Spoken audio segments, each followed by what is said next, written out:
spread a little aloha around the world at Breakfast with Bob. Thank you, Pancho Man. Welcome back to Breakfast with Bob, our not quite Kona edition. My name is Bob Babbitt.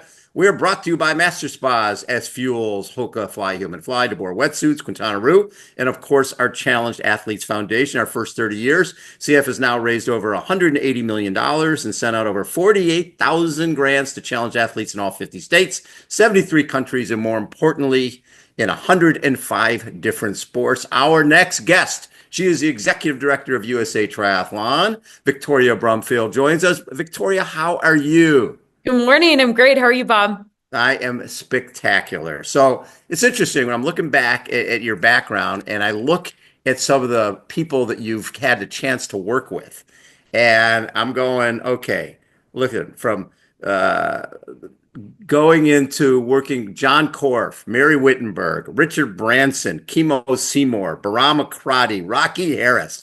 Oh my God, that is a pretty prestigious group that you've had a chance to work with over the years. First of all, take me back to starting to work for John Korf, 1999, 2014. How did you connect with John in New York City Triathlon?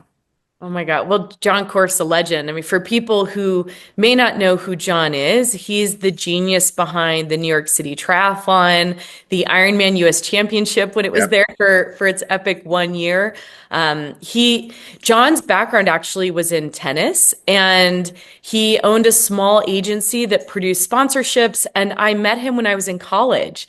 So when I was doing my undergrad at BYU, I was a tournament director at a local Johnny Miller course and connected to what was then called the Senior PGA Championship. He managed a sponsorship, and I helped coordinate a corporate outing for him and a balloon festival. And one thing led to another, and I moved to New York City and helped him with his agency and the first ever New York City Triathlon, which started in 2001.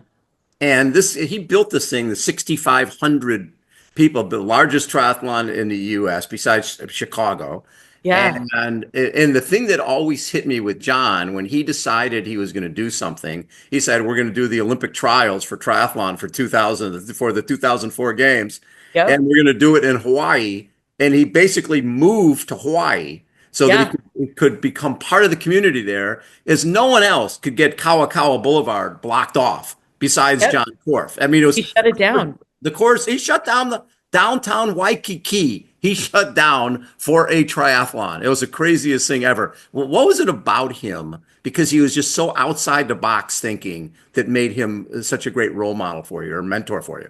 The thing I loved so much about John, and it really informed how I think about what I do every day, is he was really rooted on what's fun. And he used to say it all the time, like, you can't produce an event that isn't as fun as you are personally capable of having fun. And he really thought about every single detail. For him, it wasn't just, hey, we're going to go put on a race.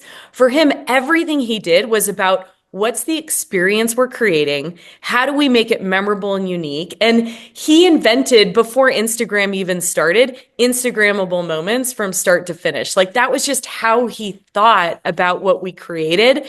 And going back to Hawaii, man, I haven't thought about that in so long. Everything about it. He had the Hawaiian drummers all along the course. He had, Yep. back when ITU at the time, they used to make you have this like big banquet, and it was super stuffy, and it was just people eating pasta and the environment was just really stale. And so he said, no, we're not going to do that. We're going to buy everybody beach blankets, and we're going to do it out on the beach. This is Yes, we did.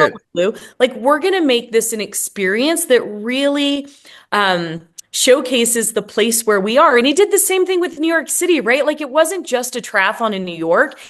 It felt like a New York experience Yes. every step of the way. And I loved that about him. He was so creative. And it really informs how I think about what I do today, is that nothing was ever transactional. Everything was experiential. Well, and the other thing we chatted about this a bunch.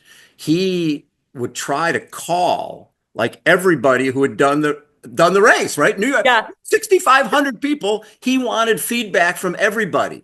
And so he would spend his time calling one after another. You're getting a Yep. call from the race director. That was pretty amazing. he called, well, the funny story about how this started was, John was just such an idea guy. So I'm trying to run the business. And every day he's like, hey, do you want to do this? What about this? What about this? What about this? And he was driving me crazy. And I'm like, John, I have such a great idea. Here's the list. I want you to email and call every single person in the race. And he's like, yeah, let's do that. I love it. And it turned into this thing that not only did we get top fold stories in the New York Times because he met these athletes that had these like wild and crazy stories, but also the community felt connected to us. Like they didn't just feel like they were doing the race in New York. Like I said earlier, it was their hometown race where they felt like they knew him. And I think tying this back to Mary Wittenberg as well, she wasn't just the CEO of New York Roadrunners. People felt like they knew her. It was so personal to her in a way that I think it felt personal to the customer as well. And I think that same experience I had with John carried through with Mary as well when I worked for her.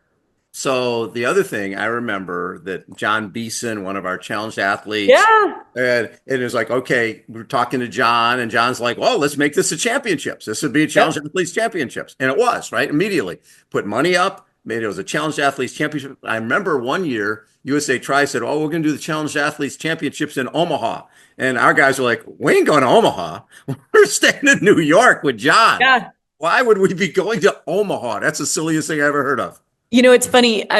There was a while back where we had put up money actually with CAF. Yes, we did for our together. international championships. We're really proud of that. And I remember reading the press release or the article or whatever at the time, and it said it was the first ever prize purse for para athletes. And I was like, No, wasn't. No. John Korf. And the thing, I think this is another really great example is that para athletes had been so, I don't know if I want to say marginalized because I don't know if it was an intentional, but they were never the focus and they were never celebrated at races. It was always seen as like an inconvenience or, yeah, we'll make some concessions for you. Exactly. But what John did is he said, look, these are incredible athletes who deserve a platform to compete at the highest level and really get the coverage and showcase they deserve.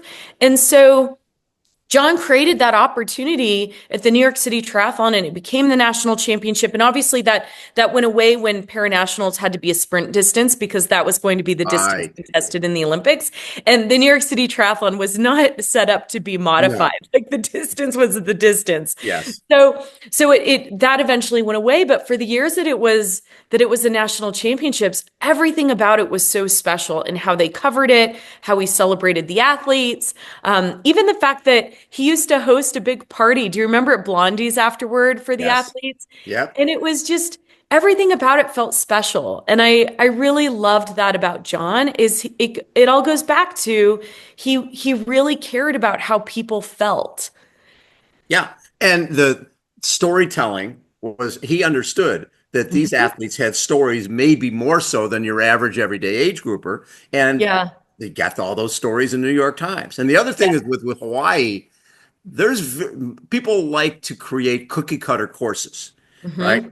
The pro course for that Hawaii race, you climbed up Mount Vesuvius. I mean, it was this brutal uphill, ridiculous downhill, blocking off all these neighborhoods. I'm like, John, how the hell did you get this course? People couldn't get to the airport. There was no way you get to the airport. The whole city shut down. Bob, the funniest story, I think the hill was called Kilauea. Yeah. And I remember, so we had, within 24 hours, we had to flyer these neighborhoods. So we were all just working 24/7. And I remember I rented a scooter and I was and I couldn't get up the hill. I was having to the paper boy up the hill. Yeah, the scooter couldn't make it. But I think that just goes back to the creativity of, look, we are not going to do something that's just easy. We're going to do something that everybody remembers. Yeah, and we did. It was such a classic race. I remember standing out there on Kawakawa by the Duke statue watching. This is our little sport of triathlon. It's only the second ever Olympics is going to be happening, and we're blocking off this major thoroughfare in freaking downtown Waikiki. It was but that doesn't happen. And he televised everything, and it wasn't just about the race. Like we had a stair race up the highest building in Honolulu, which I don't know what it was, 25 stories or something, but We had a stair race. We had all kinds of ancillary events happening Yep. to bring attention to the flagship event, which was the triathlon. But he knew that to get the attention of people who weren't fans of triathlon, we had to hook them in other ways. And that was the genius of John. He was always thinking of these creative, exciting ways that got people actually becoming fans of triathlon in a way that they never would have otherwise. Yeah. So you go from, you started USA Triathlon in 2018. Yep. And your streamline organizations, operational plan, and oversee human resources, et cetera. Coming in there in 2000 and in 2018, at that point, the 2011 was our high, right? 2012, I think, was the high, but yeah, 2012, around yeah, that time. 2011, 2012, and until we had we had really big numbers back then. And I look back and it's like, why were our numbers so big? We had the Lifetime Series. Yep. We had the Lifetime Series, and when I look at the events that were part of the Lifetime Series, you're looking at Nautica South Beach, gone, right? Philly Tri, Lifetime Minneapolis, Kaiser LA, US Open Dallas. I mean, a lot of these events have gone away. So when you come in 2018, were you aware at that point that the sport had some shrinkage going on?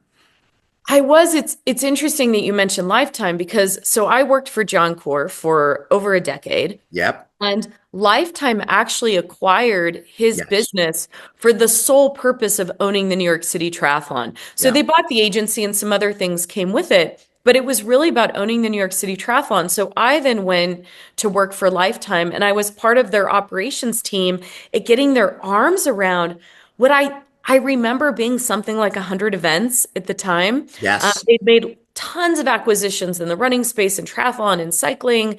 And they weren't the only ones doing this, right? We saw it with rock and roll at the Yes. With our time. company. And Yeah. and a lot of other organizations were seeing, and I imagine I remember learning this in business school, and I couldn't quite wrap my head around it that, when an industry is booming, you always have acquisition and mergers. And I remember learning when I was in business school, something like 90% of mergers and acquisitions fail. And I had such a hard time understanding it. I was like, what do you mean they fail? Like, I don't get it. You had one thing, you bought two, now you have two, like what fails? And it was something that was just so hard for me to conceptualize. And after I worked for Lifetime, I understood this concept of, it was this hungry, hungry hippo of let's grab all the things. And this isn't specific to Lifetime. Lifetime is an amazing organization. Yeah. But you're buying all these things that are independently successful and profitable. But what happens is, and I think the New York City Triathlon is an example of this, when you buy a race, you're buying three things. You're buying a name, a mailing list, and a relationship with a city. And the individual sole proprietor who built it, they built it in their backyard with their sweat equity and their heart and their soul and their neighborly relationships with the Relationships. community. Yep. And when you start operating it from afar, you lose a lot of that connectivity in a way that has a ripple effect on the consumer, on the brand, on the experience, on the relationship with the permitting agencies. And you buy 6 races and you realize, actually, I'm not as good at running 6. Maybe I'll run 4. And then, okay, maybe I'm not as good at running 4. I'll run 2. And then maybe it's like, actually, I don't want to be in this industry, so I'll sell those 2. And so you started to see this consolidation. Mm-hmm. And that was on top of a lot of race directors who started producing races like John in the 90s and early 2000s, and they were getting tired and their kids didn't want to run their businesses. Right. Yeah. So they're either selling them to these organizations who are consolidating, or they're just letting them go because they're tired of getting up at 2:00 in the morning because this is a hard business. And there's a lot of risk. You're putting people in the water, right? Yeah. You're putting people in the water. People are going 30 miles an hour on a bicycle, on tires, Yep. 1-inch tire with 120 pounds of pressure. There's a lot of pain points when you're putting this on. The other side of it is, because we went through it when we sold, when we became the competitor group and we owned all the rock and roll marathons, and we went from 7 rock and rolls in 2008 to 34 in 2012, right? So. Right. And at that point, because it's private equity, they're buying to sell. So this is a 4-year runway, and we're going to buy as many things we can. So it doesn't matter what we pay for them because we're going to be selling it for 7 times EBITDA as well afterward. So it doesn't matter if we buy one, that one doesn't work, we'll throw that one away. And so there's not that relationship that a John Right. Corf or a Terry Davis or a Rob Right. Vigorito has with the city and the clubs and everything else, and then the events go away. So yeah. And Bob, I think you touched on something that you really captured with your events. I don't know if you saw the picture I sent you from the Muddy Buddy I came across this weekend. And you created the Muddy Buddy series, which was the thing about these events, they're not commodities. They are they're events that people like it taps into something that we could never tap into in our lives in any Right. other way. And I think that that experience of what they create is so fundamental and essential to what makes those events healthy and sustainable in the long run.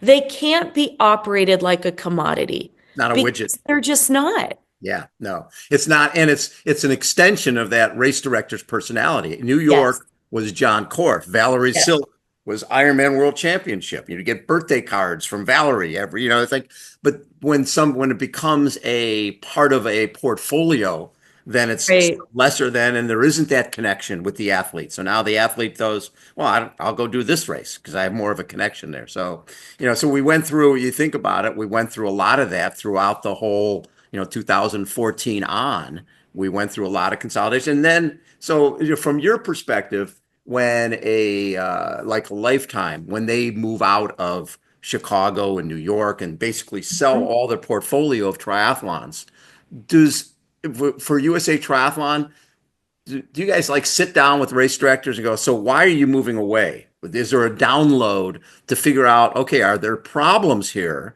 Because we are having shrinkage. What can we do to avoid that? What can we do to help that next race director? Yeah, I can tell you we're doing that now. Okay. I think, from 2013 to 2016, I wasn't part of the organization. Right. So anything I say is just based Sure. on what I've heard, but I don't think we were good at it at the time. And I think that we were riding the coattails as an organization of a sport that had been booming. Yes. And that's actually when I came to USA Triathlon in 2018, it was to work for the new CEO, Rocky Harris, Yes. where, he was here for maybe 5 years, I think. Hmm. And he was brought in for the specific reason of the board recognizing we need to turn this around. Like, I think it took time to recognize that there was actually a decline, that it wasn't just a one-off, that it was a trend. And so Rocky was brought in to say, okay, we've got to get good at wrapping our arms around what's actually happening. How can we support the change in trajectory and direction? And so that is something that we are doing now, is saying, look, this is a long-term trend. And there is the complication of COVID complicated things. It created a whole new dynamic. For example, the cost of operating events were never big cash cows. I think there's a Yeah. perception that race directors are like driving Maseratis. They're They're not. driving, yeah. They're not in a Bentley. There's no They're, question. they're not at all. And so, on top of a low margin business, COVID amplified that significantly with the inflation of costs of goods sold, of rentals, of staffing, and of even getting access to permits, because cities are now having these same challenges. So when they were giving you money to be there, they were giving you police or city services for free. Now they're charging you the overtime rate. So all of these things amplified the challenge that race directors had financially. So we're now sitting down with race directors saying, we see these trends, we hear the pain you're feeling, and here's where we think we can help and be more supportive. And that's really what's informing our new strategic direction moving forward. Yeah, I mean, the deal is we recognizing the shrinkage, recognizing the issues, and then Mhm. reaching out to those race directors, because that's probably one of my biggest concerns is when we mention John Corf and Vigorito and Terry Davis, who are those next people? Who are Yep. and it isn't one of those things where you go, you know what, this is a business I'm going to make money at. They can look at gravel, they can look at mountain bike, you can look Yeah. at events. It's funny. I was at an event this weekend, which is the ultimate model of how to be successful at a triathlon. This is called Race on the Base. It's at Okay. the Los Alamitos military base. So it's a 5K run, 12-mile bike, and a 200-yard swim in a pool. The and they for the run, they walk out on the runway and drop a cone a mile and a half out. You run around a cone, come back, and then you do 3 laps on the 2 laps on the runway. They don't block off a road. They don't need a Yeah. policeman, right? You jump into the pool. Then they do a 7 o'clock start, and then they do a 7:15, just run the 5K, and then an 8:30 another triathlon. I mean, they could do this all day All long, day long. and they're Yeah. not dealing with cities and permits and all this crap. It's wonderful. It's like the ultimate model for triathlon. So when you look moving forward, you know, getting roads near a beach, near a bay, especially in parts of the country where you only have a couple month window, it's Yeah. very, very difficult. It is. How do you help race directors? One, get new race directors in. How do you get new race directors in to look at this model and to encourage existing race directors to even do more in the world of triathlon? I think that so there's a few thoughts I have in response to that. The first is, while there has been consolidation of race directors and races, the race directors who are operating races now are doing well, and we want that, right? Yeah. We don't want to oversaturate the market. And part of what did happen in 2012 is there was an oversaturation. So Mhm. there's always going to be a right setting of what's the right size for the sport and that the market can maintain. So that is part of it, that we want the existing race directors to have the ability to really thrive and own their markets. Also, we have massive deserts where the sport just doesn't exist. Right. And so when we think about getting new races started, we're thinking about how do we serve communities that used to have a thriving multi-sport ecosystem, but now they don't because the races went away. So when races go away, the clubs go away, you don't bring in the same new Exactly. participants who Yeah. then Mhm. do a second race. And that's what we're really thinking about is not only how do we bring them in to do their first race, how do we as a governing body who has access and connection to them encourage them to go do a second race. It may be a competitor's race, but it's keeping them in the ecosystem. So what we're thinking about is how do we help the existing race directors stay strong, thrive, and we get more people participating in their races so that we have a stronger base of well supported and successful race directors.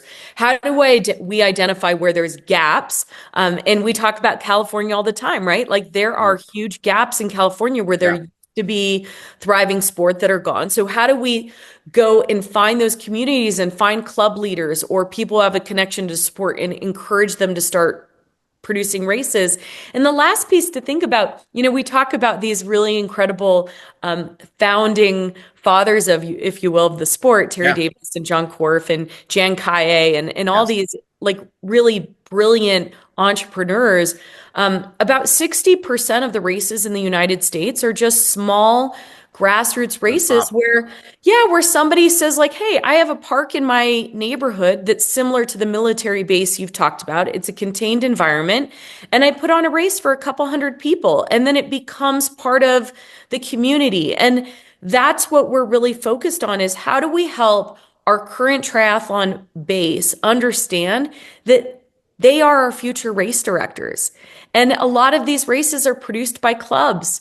How do we get our clubs to say, like, look, find a place where it's low risk. You don't have to go shut down the main drag in Honolulu or the West Side Highway in New York City or Lakeshore Drive in Chicago. You can go find a local park and put on a really great race. And so you even see that in San Diego, right? The very first ever triathlon, just over 50 That's years ago, started in this really great contained park. And yeah. that's where the triathlon community became strong in San Diego. And there are communities like that that have those types of resources that I think we need to be thinking about tapping into. Not every race needs to have 6,000 people. A couple hundred-person race can be self-sustaining and can help build the community. Well, and the deal is if you have a community pool, there's a community, right? Yes. So you don't need, and we have races here like the Tinsel Triathlon is in Hemet, California, which you've probably never even heard of. It's out in the middle of nowhere, but it's great. It's a 5K run, 10-mile bike, 150, 200 yards swim in a pool. And I think that when I look at the challenges of our sport, I always go back to those pool triathlons because Yes. that is, to me, that is our welcome mat, right? Yes. Because people are scared of the swim. It's something that, you're standing there at the start of the swim and it's cold water, there's current, there's kelp, there's the unknown, there's big fish, people playing Yeah. bongos on your head. And basically everything bad that can happen is going to happen when you jump into that water. And I understand people being afraid of that. So starting out and basically really pushing the whole concept of the pool triathlon where the event finishes up in the pool, I think it makes it a lot easier for folks. And you know what? I'm sure there's other military bases out there with very Yes. similar setups where they've got a lot of roads and a lot of roads that would be easy to block off on a weekend. So, Yes. maybe it's sourcing other places to do these entry level events. One of the things that hit me from our conversation the other day with your stats person, Krista, who's phenomenal, by the way, but we think of ourselves as an aging group where it's 60, 50, 60, 70. I was just at the race the other day. There's like 7 or 8 of us in the what we call the 70 to death category. And so, but what Krista brought up was like, hey, the 40 to 49 was down, but the 20 to 29 and 30 to 39 was up. But the issue was they were doing one event and leaving. They weren't Mhm. staying. And that's just being able to identify that Yes. makes it easier to deal with, don't you think? I totally agree. And what's exciting about this stat, I'm also a member of USA Cycling Yeah. because I do bike races Cat as racer, well. yes. Yeah.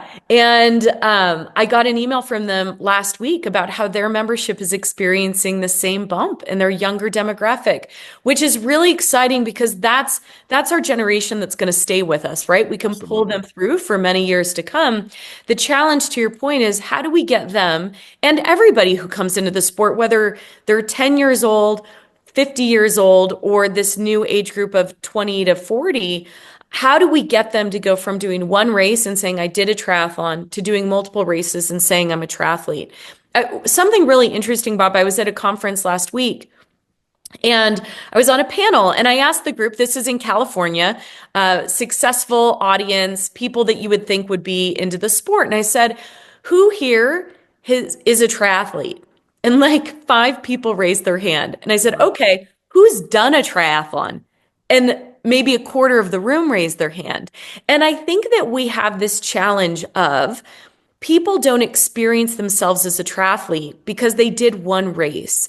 And so I feel like this is something we as a national governing body can be a really proactive supporter of connecting with people who've done one and saying, actually, you did one. You are a triathlete. Here's another pathway to do the sport again that's accessible for you where you are in your life. Mhm. And that will look different for everyone, but we have access to seeing everything that's happening in the sport and giving them pathways to stay in the sport and not just say, I did a triathlon, but to raise their hand and say, I am a triathlete. And so that's what we're really focused on moving forward. Well, and what's fascinating about that is the number of people who did triathlon back in the day, and they swim, they bike, they run, they just don't race. And then Yes. you start looking at the race the draw of a race. Okay, I'm going to a race. I'm going to get up at 3:30. I'm going to drive there to go to the race, and the race starts at 7, but my wave goes off at 9. Right, because there's all the different. So you have to get there by 5 to get parking, and the Yeah. race, your wave doesn't go off for like 3, 4 hours. You're like, well, why am I going to a race? Why don't I just get up? Where if I sign up for Spartan Race, or even my Muddy Buddy, you could go and say, I want to race. I'm going to party tonight, so I'm going to race. I want to race at 11. So you drive in at 10:30. Your race starts at 11 because you're on a trail where you don't Yeah. have to block off any roads, and you go off and do that. So I always look at it, the endurance entertainment marketplace where people have options. They can go to gravel. They can go to Xterra. They can go to a mud run. They can go to so many other options. And triathlon is that option where you go, God, it's sort of a pain in the ass. I got to get up there early, and I got to then when I'm done, I got to schlep my stuff out of there. So it's how do we deal with that? Where Yeah. it's just going and doing a triathlon is such a challenge. Look, there's a lot of barriers to entry, and we're focused on helping to reduce those, and I'll talk about that also. But the Yeah, reality is, we're not a 5K run where all you need is a pair of shoes. yeah, Like right. it's always going to be more complicated than that. And that is also why it is such an accomplishment and so personally fulfilling when you do it, because those barriers actually contribute to this self-fulfillment and actualization that you Hmm. have through our sport in a way Yep, that you don't get through a 5K. right. So it levels up everything in complexity, but also achievement. One of the things we're doing a lot of work around with reducing barriers is helping educate around alternative formats. So it used to be if you did a triathlon, other than there was a time in the world where duathlon was really popular. I remember working for Bill Burke on the duathlon world championships in Alpharetta, Georgia. This was like 20 years ago or Oh my more. But God. yeah, maybe 25 years ago, a long time ago. Um, but but to do the sport is swim, bike, and run. And your ability to grow within the sport was really just based on going longer and doing distance or maybe going faster. And now what you're seeing are race directors who are really thriving. They're adding all these different Yes. formats. Swim, run, bike, or bike, run, swim, bike. They're adding formats that make it more accessible depending on what maybe your personal limitations might be, or your limitations of not having a bike or not knowing how to swim. And then the other thing we're doing is leaning in to alternative formats with things like gravel triathlon. So I'm also a huge gravel fan, so that Yeah. was also part of it. But we created the Gravel National Championships a few years back because going back to the challenges around permitting, if we can promote and amplify alternative formats that are easier for race directors to operate, and also tap into this craze around the fastest selling, Trail. bike sales right now are gravel and electric. But gravel, how can we tap into that? So we have a Gravel National Championships, and and you've also talked about off-road or Xterra, which is another really great way to get into the sport. I will say sometimes the mountain bike format can be more intimidating, Yes. whereas gravel, I think, is less intimidating I because agree. it's basically just dirt roads versus technical Single sink. track. Single Mhm. track makes it. I did one Xterra and swim was great. I get on the bike and I felt like I was in people's way the whole Yeah. time because I'm such a Yes. crappy rider. So you're getting off your bike. It was very stressful. And I Yes. race because it's not that, it's like therapy. And Yes. so, and But you then there was need therapy after that. Yeah. yeah, there's one point where I'm riding and I fall, and this doesn't happen very much in road triathlon. I couldn't find my bike because it had slid down into a valley, right? So I come in at the end of the bike and I'm like sort of grumbling to myself something like, man, that was tough. And one of the guys who works there just said, if it was going to be easy, we'd call it Ironman. And they're like, I'm doing a sprint vent on a mountain bike. I'm feeling Yeah. like you're going, oh, it's a 10-mile bike. It's going to take me, half an hour. No, it's going to take you an hour, maybe an hour and a half. So it's a little nutty. Yeah. But Bob, I will add there's huge potential when we think about high school and mountain bike and off-road Oh triathlon. yeah, Off-road or mountain bike high school programs are actually really successful across the yeah, country. And so what we're doing now as a part of our high school initiative is connecting with those NICA programs or whatever the programs are that right. are thriving, and saying, look, you're a fall sport. In the spring, your kids are craving that same community and activity. What if you did multi-sport? And so we have had a bunch of clubs start to build that programming in. So I think there's real opportunity for young people, especially as we think about that younger demographic coming into the sport. So when I look at one of the bigger initiatives throughout this last decade, it's been the NCAA, getting Yes. the NCAA program, which is great. I think the outlay was like millions of dollars to make this happen. And when I look at that in this day and age, you go, okay, am I going to invest 3.5 million for 40 schools with 9 women on, so it's 360 women, or am I going to invest in Cal Berkeley Collegiate Tri Club with 150 members. We're going to fill up our corrals for the next 20 Right. years in all those programs. So Right. obviously, and we chatted about this the other day, back in the day when this came about, the sport was flush and was doing really well. And it was like, hey, we can take a flyer on the NCAA thing, and we think this will be a return. Now, how do we invest more in collegiate clubs? Because I still feel that is Yeah. where the huge upside is. I couldn't agree more on collegiate clubs. And I will say, look, we are really lucky that 15 years ago or 12 years ago, whatever it was, that the leadership of USA Triathlon had the resources and the vision to say, let's invest in NCAA because this will legitimize the sport and creating scholarship pathways for young women as a part of Title IX. We had the ability to do that. We're really lucky that they did it then because we couldn't afford to do it now. Right. And so like now the only new sport coming in trying to be a NCAA sport is flag football because they have the resources to do it, right? They've got the NFL behind them. And so we're really lucky that 12 years ago that decision was made. I agree with you. Collegiate club is a huge opportunity. So the difference is for the audience is that for NCAA, it's a women's sport. Yes. So not men's, it's on the women's side. And the reason why we were able to become we're on the pathway to be a championship sport, which means we fund it until we hit a certain threshold and then the NCAA funds it. We're in that assessment process now before the NCAA takes it over. But you're right, it was millions of dollars to get us there. Yes. And these squads have somewhere around 10 young women. I think something like 30 or 40% of which are international. Yes. But part of why that's international, Bob, is we don't have the high school infrastructure for these universities to recruit. So part of having that scholarship pathway helps us build this high school program so that young women see a pathway forward and their parents see a pathway forward for their daughters in the sport.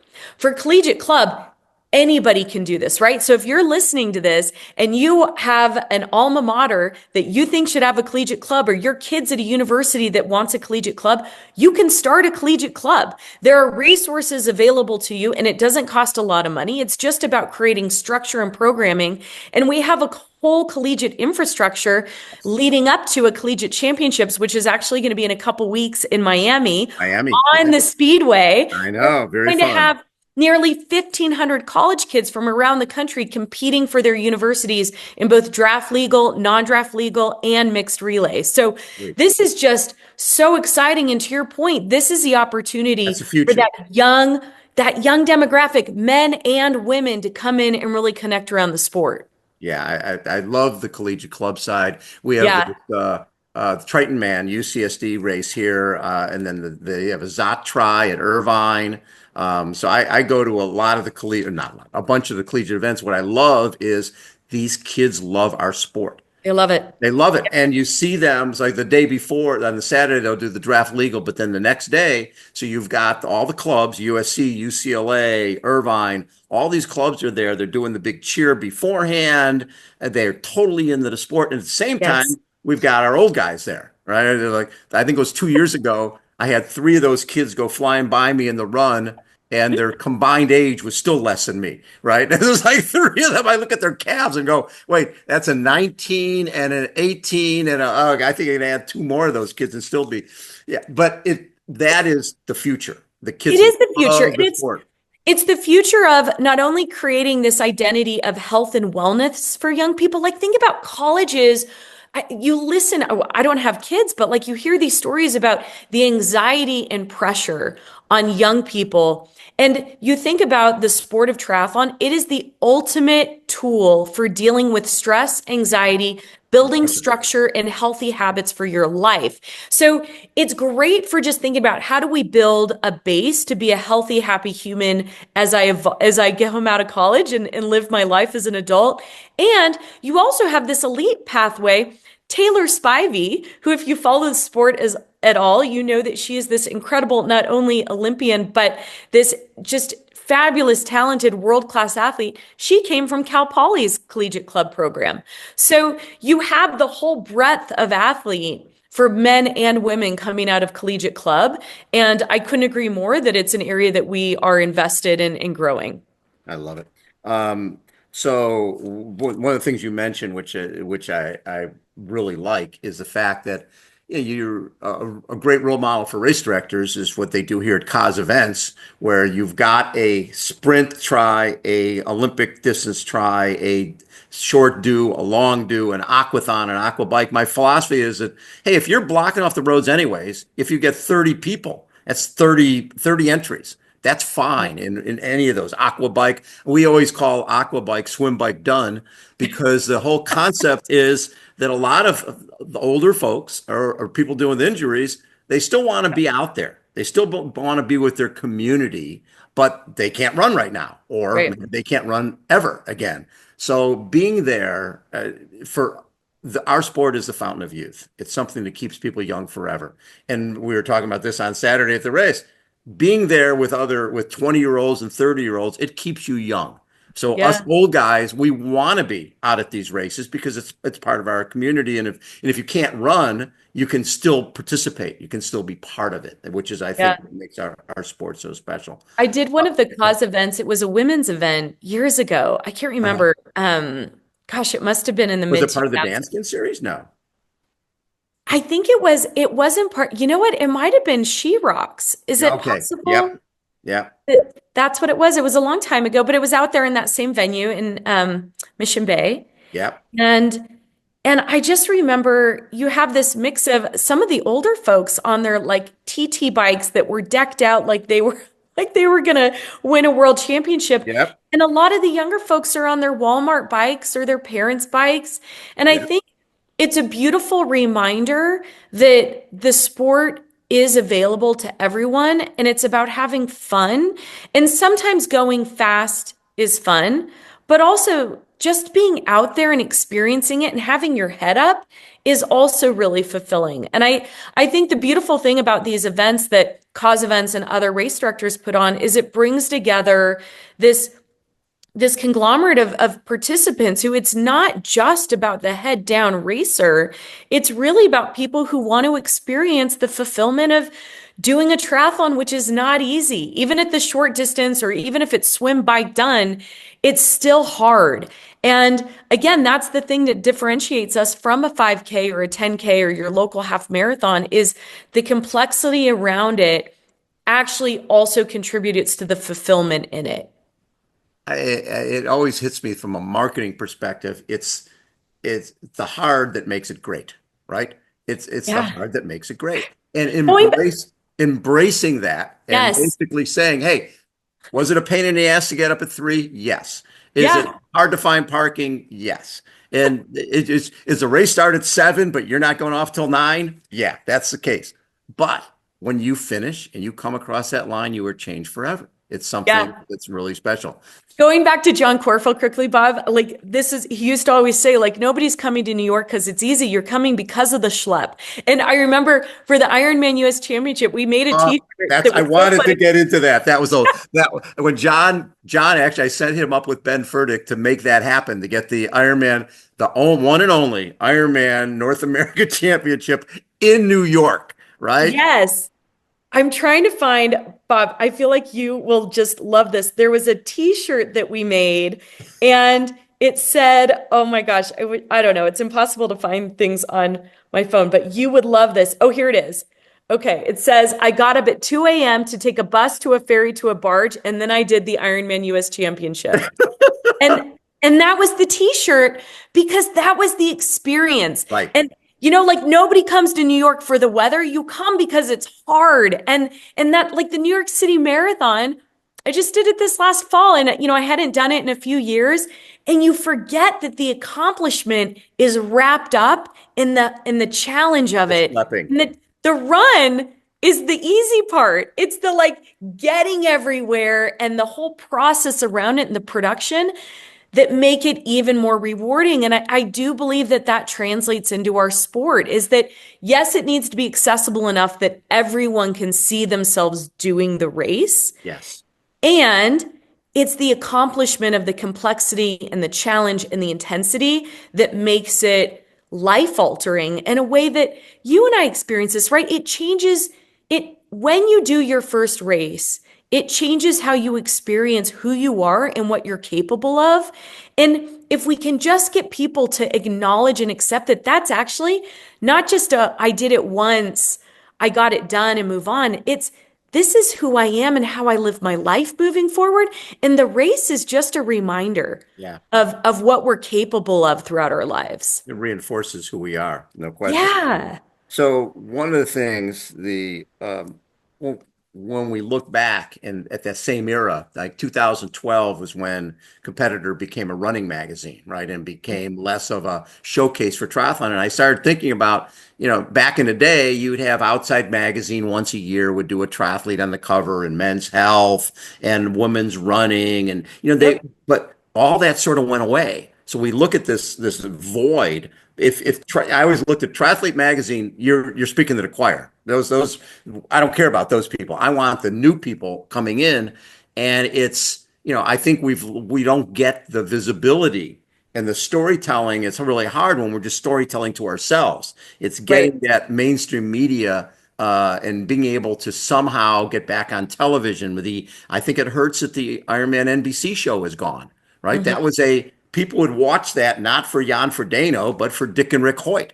They'd see that, and that would drive them into our Yeah. sport. There was a lot of different touch points that have gone away. I know with Competitor being around the country, I do 3 triathlon related covers a year.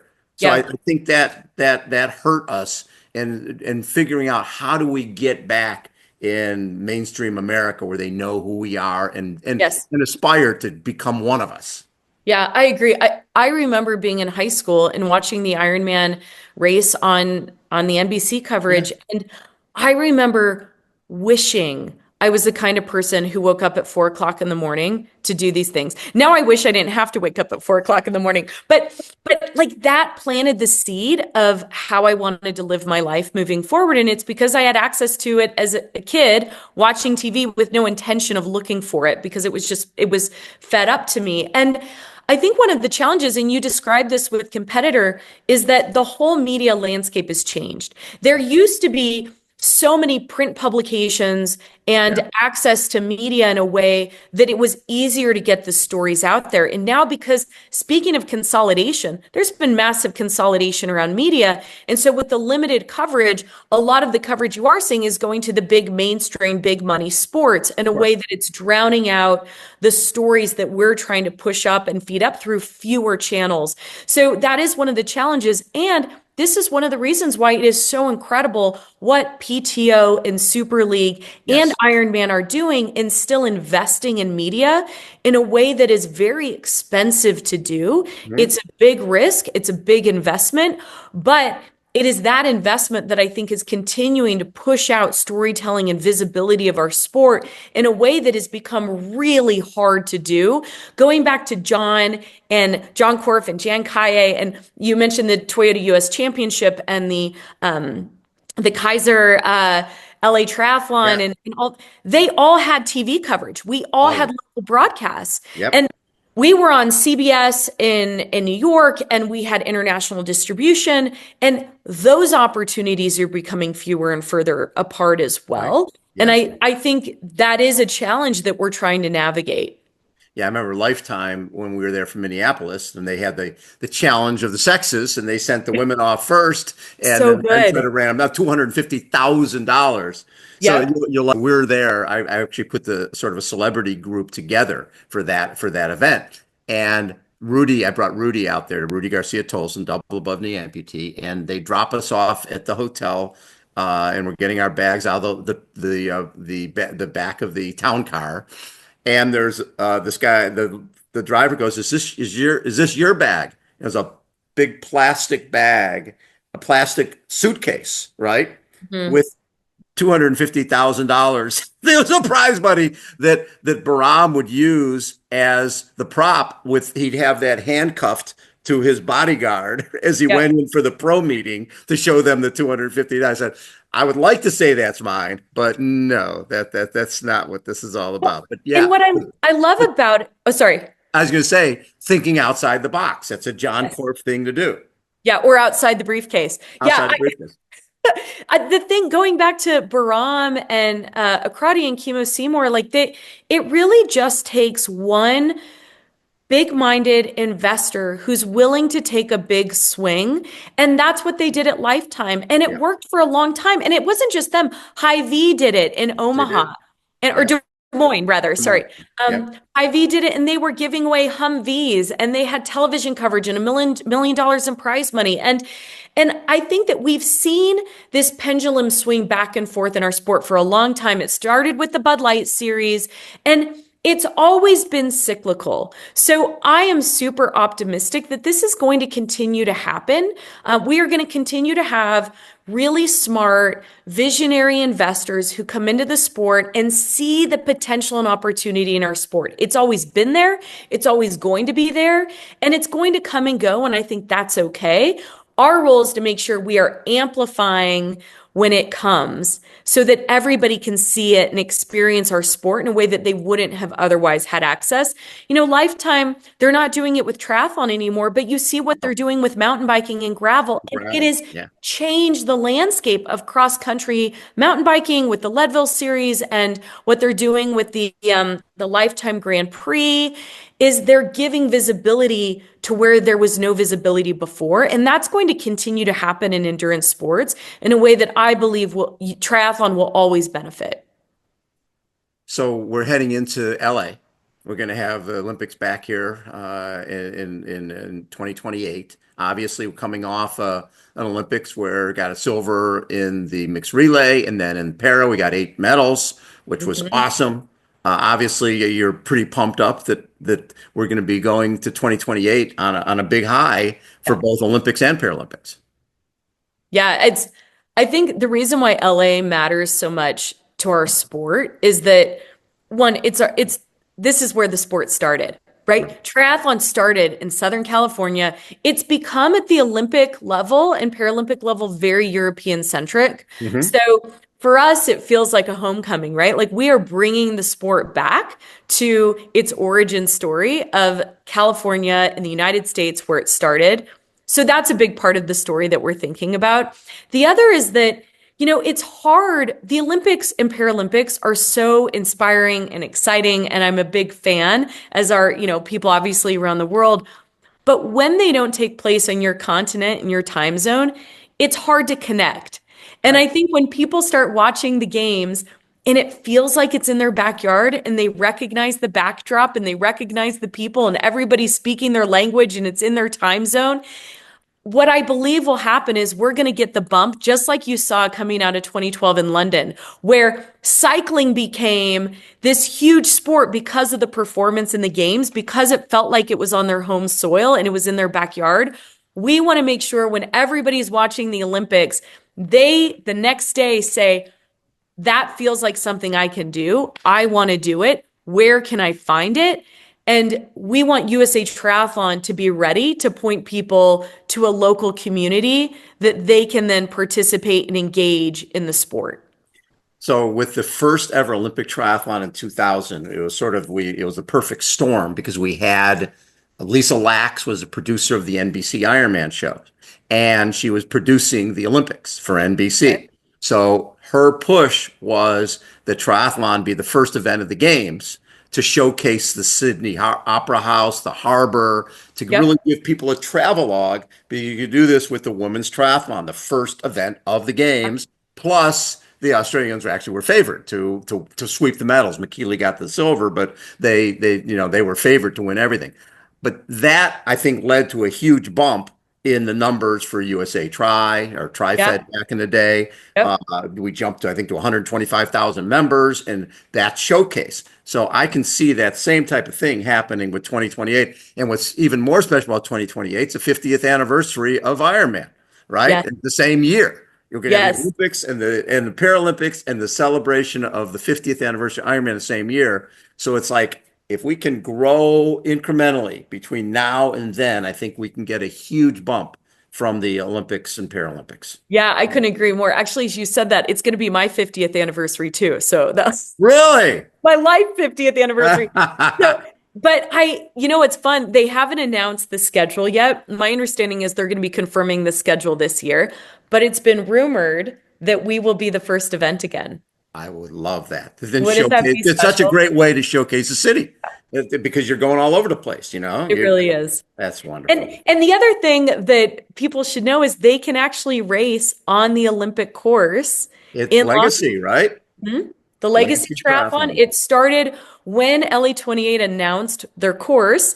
USA Triathlon, Rocky Harris, and Barry Siff at the time said, well, we are going to be the first sport to actually host an event on the official course and venue. Right. And they did. And it's unbelievable. I've done it a few times myself. I Super have League is too. now I did the operating it. first, a whole bunch Yeah. of them. Yeah. No, I like that. So, I like the course a lot. I think it's a great area. Easy in, easy out. You stay at the yep. hotel, you walk down in the morning.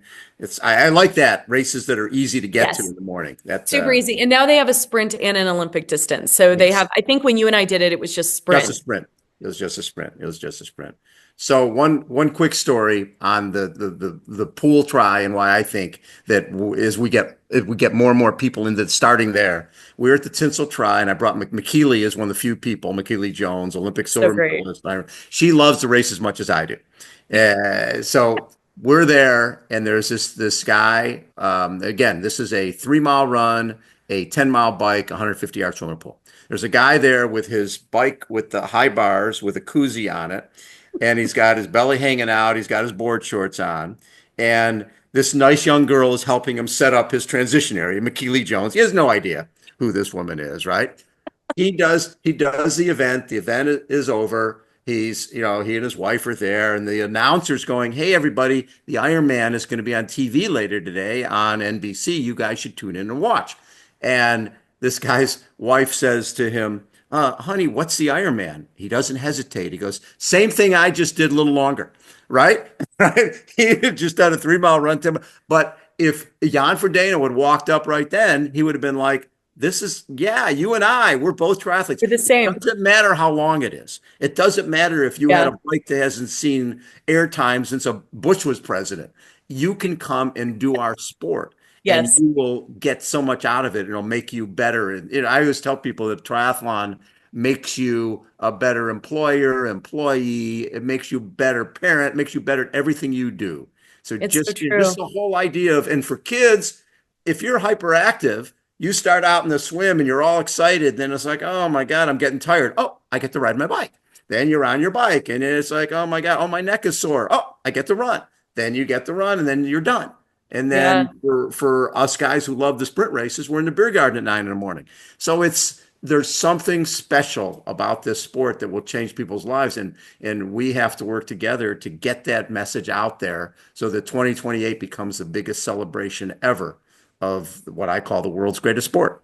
I couldn't agree more. And as you were telling that story, Bob, I'm reminded, obviously, you started doing long course triathlon. McKeely was, long course triathlon. And I think another important message that comes out of what you just shared is that I think sometimes triathlon does make you a better partner and employee and parent.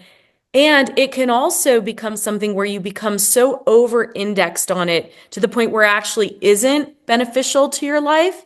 And I think what you and McKeely demonstrated so beautifully is you don't always have to compete at the most intense level to the point where it's becoming detrimental to your life. You can pull back on distance so that you can participate in a way that's additive and balanced with all the other priorities in your life. You don't have to just stop.